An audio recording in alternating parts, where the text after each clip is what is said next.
Okay, so let's click on Paint, change the resolution to 1024 with tight mapping, press OK. If you have a very powerful computer at home, you might want to try bumping that up to 2048. It'll give you a better resolution for the image. At the moment you can see there's a grey and a light grey and a dark grey checkerboard. We want to fill the model with a base color. So I click on the orange button there. I'm going to go with a purple somewhere on there. Now this is the final outcome color. So you can get it by mixing, so on and so forth. Press OK.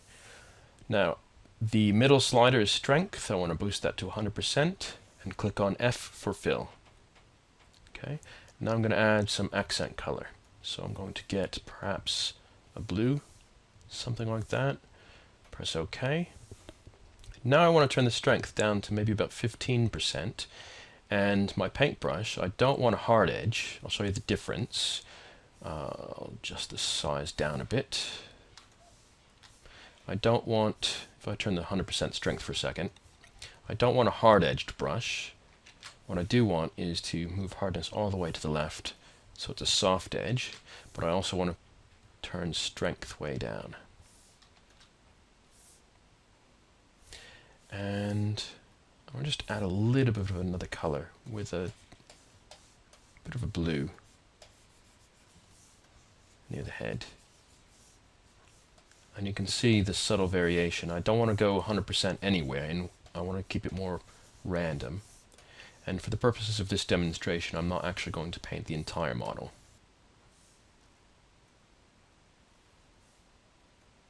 I think you can see what I'm doing. Maybe a little bit more strength for you.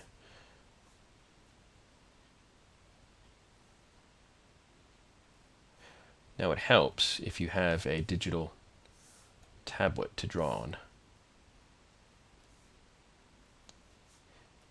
It also helps for you to know a little bit more about anatomy and where you might see features like these blood vessels.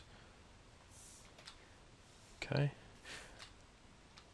Now I'm going to go get some, maybe something that might be the gums, and turn up the strength a bit and the size. And I want to keep a soft edge so that I can be careful not to touch too close. I'm also going to get rid of that symmetry line because it's a bit off-putting. So I click on Options and turn off Show Symmetry Line. Okay, go like that. Don't worry about the teeth for a second.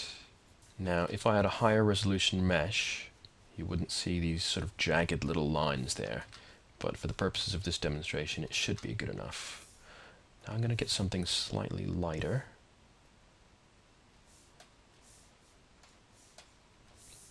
Did that stick? Yes. And I'm just going to give it a little bit near where the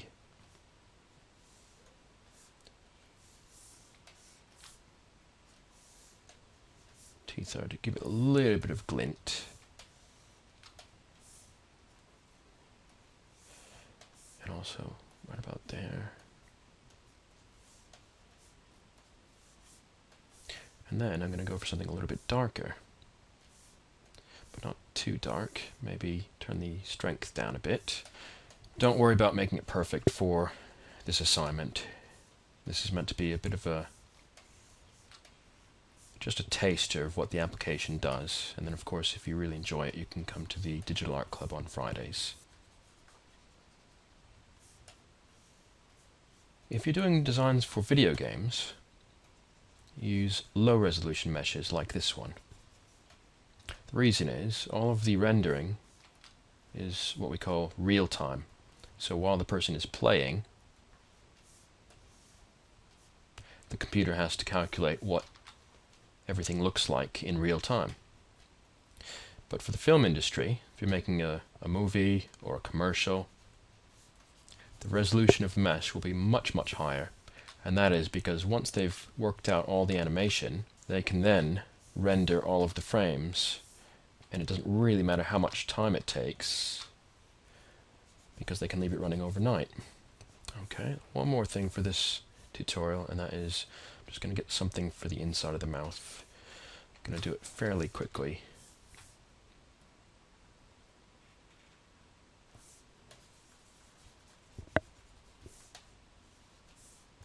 I'm not really worried about the entire model being painted, partially because this is only a tutorial, but also because not all of the model will show in the final animation.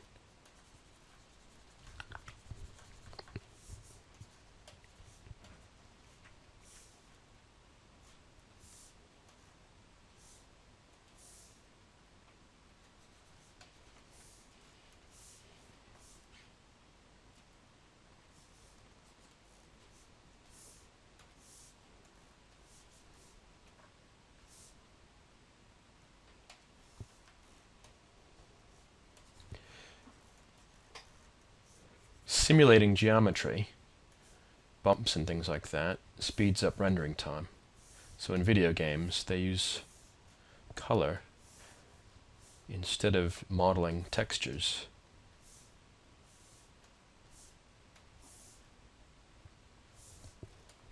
Almost done here.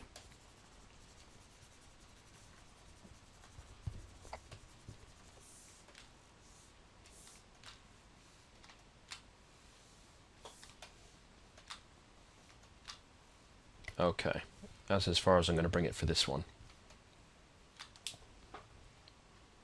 Okay, at this stage I want to save it again. In fact, you probably should save it more frequently than I've been doing. And now we need to do something before we import it into the animation program.